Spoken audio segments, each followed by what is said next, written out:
যুক্তরাষ্ট্র ইরানের পারমাণবিক স্থাপনাগুলোতে হামলা চালানোর পর ইরান হরমুজ প্রণালী বন্ধের পথে রয়েছে। এরই মধ্যে দেশটির সংসদ এমন প্রস্তাবে অনুমোদন দিয়েছে। এতে নড়েচড়ে বসেছে মার্কিন প্রশাসন। ইরানকে প্রণালীটি বন্ধ থেকে বিরত রাখতে চীনকে উদ্যোগ নেয়ার আহ্বান জানিয়েছে দেশটি। কেন এই প্রণালী গুরুত্বপূর্ণ? বিশ্বে এর প্রভাবই বা কি? 150 কিলোমিটারের বেশি এই জলপথটির সবচেয়ে সরু অংশের প্রস্থ 34 কিলোমিটার। মধ্যপ্রাচ্য থেকে পৃথিবীর বিভিন্ন জায়গায় তেল রপ্তানি করা হয় এই প্রণালীর মাধ্যমেই।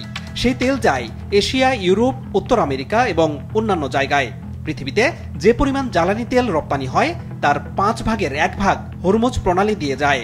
এই জলপথ দিয়ে প্রতিদিন প্রায় 2 কোটি ব্যারেল তেল রপ্তানি হয়, আর এলএনজির 5 ভাগের 1 ভাগও পরিবহন হয় এখান দিয়ে।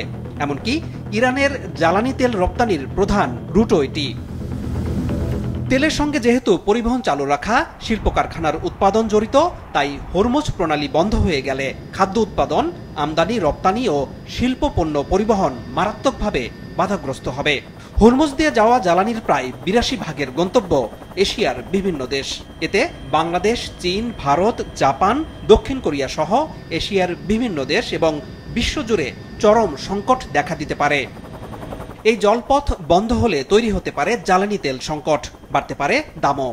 ইরানে যুক্তরাষ্ট্রের হামলার পর এরই মধ্যে বিশ্ববাজারে অপরিশোধিত জ্বালানি তেলের দাম বাড়তে শুরু করেছে।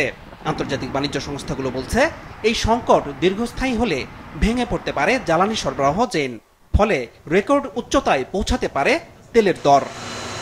আনোয়ার হোসেন, মাছরাঙা নিউজ ডেস্ক।